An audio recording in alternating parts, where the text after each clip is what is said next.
Maka disebutkan ma ra'aitu bil Basrah afqah min Hammad ibn Zaid. Tidaklah di Basrah di zaman dia orang yang paling faqih dari Hammad ibn Zaid. Dan disebutkan ma ra'aitu ahadan lam yaktub ahfad minhu. Berkata Abdurrahman ibn Mahdi, aku tidak melihat kepada seseorang yang dia di majelis tidak pernah menulis, namun dia lebih hafal daripada orang-orang yang menulis. Maka di sini orang-orang yang tidak menulis di pelajaran kita katakan seperti Imam Hammad ibn Zaid, seperti Imam Al-Bukhari, hafalannya kuat, mudah-mudahan seperti itu.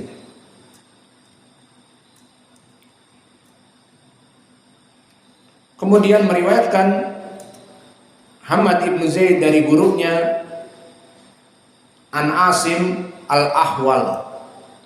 Maka Asim Al-Ahwal, dan makna Al-Ahwal adalah matanya juling. Kalau tadi Abu Muawiyah Ad-Dharir matanya tidak bisa melihat di malam hari dan buta. Kalau Al-A'mash pandangannya kabur. Semuanya celaan apa tidak? Boleh kita mencelaknya Al-A'mash pandangannya kabur, dan juga Al-Ahwal si juling, boleh?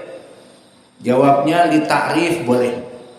Karena nama-nama ini Sulaiman ibnu Mihran, Al-A'mash, Asim ibnu Sulaiman, Al-Ahwal si juling, itu banyak. Dan untuk membedakan alim ini dari yang lainnya, maaf, Asim itu banyak. Asim ibnu Sulaiman yang mana? Itu loh yang Ahwal, yang juling. Nah, akhirnya terkenal dia si juling dan sebagainya. Maka ini apakah penghinaan? Jawabnya bukan penghinaan. Karena permasalahan seperti ini diinginkan mana yang paling tersohor untuk membedakan nama-nama rawi yang lainnya. Maka Asim ibnu Sulaiman Al-Ahwal sang juling, dia dari Basrah juga. Maka ketiga rawi di Sahih Al-Bukhari ini dari Basrah. Siqatun, dan dia di tabaqah yang keempat. Dan tabaqah yang keempat minas sigar at-tabi'in.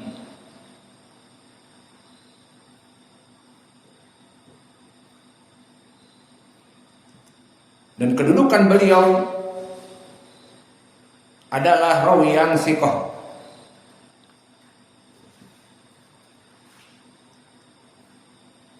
Dikatakan oleh Ali ibn al-Madini siqatun, dan juga Muhammad ibn Sa'ad siqah, dan Yahya ibn Ma'in siqah. Dan begitupun Abu Hatim Ar-Razi salihul hadis, agak sedikit turun namun tidak berpengaruh, dan temannya Abu Zur'ah Ar-Razi pun mensiqahkan dia. Dan Imam Ahmad mengatakan syekhun siqah minal hufad. Maka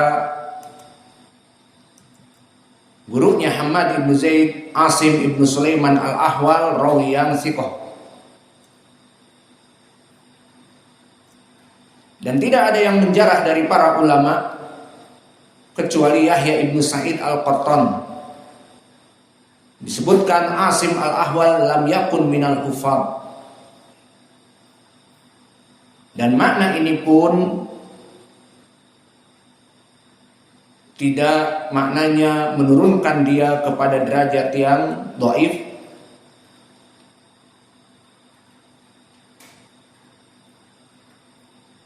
cuman menafikan dari hafid. Bisa jadi dia siqah, bukan imam itu. Dan ditaklil oleh para ulama, ucapan ini ditaklil. Kenapa Yahya ibnu Ma'in seakan-akan ingin menjatuhkan dia? Disebutkan bisabab dukhulihi ilal wilayah, dikarenakan Asim ibnu Sulaiman Al-Ahwal masuk kepada kepemimpinan, masuk kepada pemerintahan dan sebagainya. Maka dari perkara inilah al-khulasah dia rawi yang siqah, tidak turun kepada derajat yang saduq, Kemudian meriwayatkan dari gurunya An Abi Utsman An-Nahdi. Maka dia tadi di tabaqah yang keempat, tabi'i yang shagir, tabi'i yang kecil, meriwayatkan dari Abu Utsman An-Nahdi yang mana dia adalah Abdurrahman ibnu Mukhadram.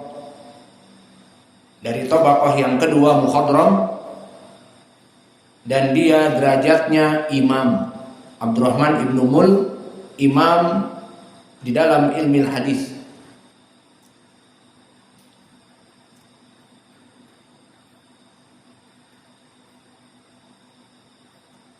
Adapun tentang keadaan dia Mukhadram disebutkan oleh Ali bin Madini, jahili thiqah. Wa qad adraka Nabi sallallahu alaihi wa ala alihi wasallam. Dia dari al-jahiliyah di saat hidup di zaman Nabi, wallahu a'lam dia belum Islam. Kemudian setelah meninggal Nabi baru masuk Islam, sehingga dinamakan Mukhadram. Beriman kepada Nabi dan hidup di zaman Nabi namun tidak bertemu dengan Nabi. Sehingga dikatakan oleh Ali bin Madini jahili thiqah. Dia dari jahiliyah, bertemu dengan Nabi tapi tidak sempat menuntut ilmu dengan Nabi, sehingga dia menjadi mukhadram. Disikohkan oleh para ulama, disikohkan oleh Abu Hatim, Abu Zur'ah, An-Nasai, Ibnu Sa'ad, dan Ali bin Madini.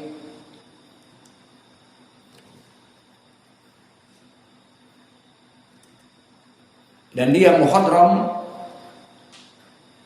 di tabaqahnya seperti Abdurrahman ibnu Abi Bakrah, anaknya sahabi, dan juga Qais ibnu Abi Hazim, dan juga Masruq yang banyak periwayatannya dari Aisyah.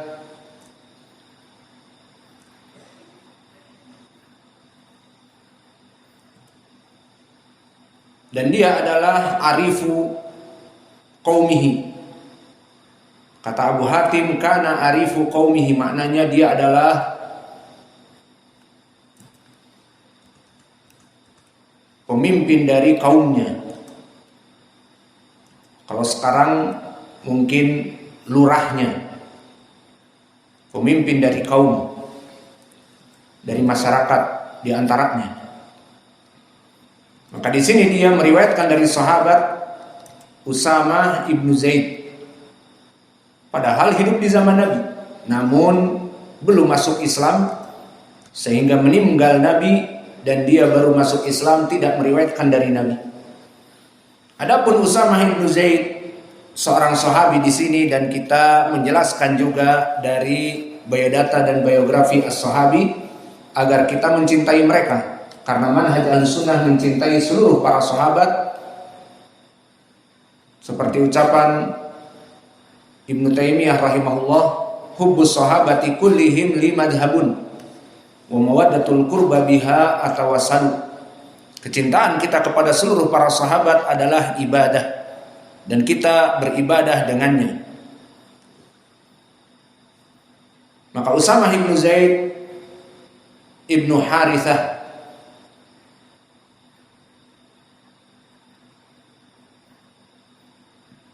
dan dia adalah seorang sahabi yang mempunyai keutamaan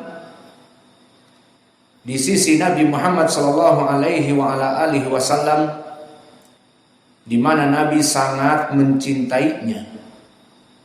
Dan dia adalah bekas budaknya.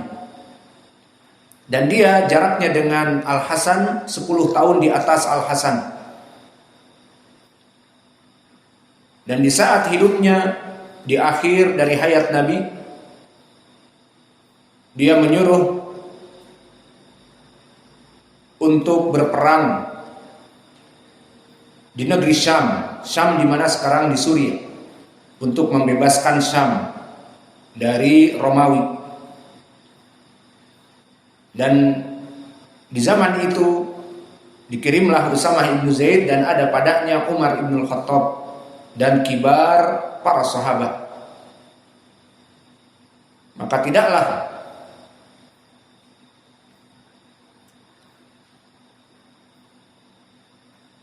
Usamah ibnu Zaid kecuali dia itu diambil ilmunya oleh para sahabat yang lain seperti Abu Hurairah, Ibnu Abbas, dan yang lainnya.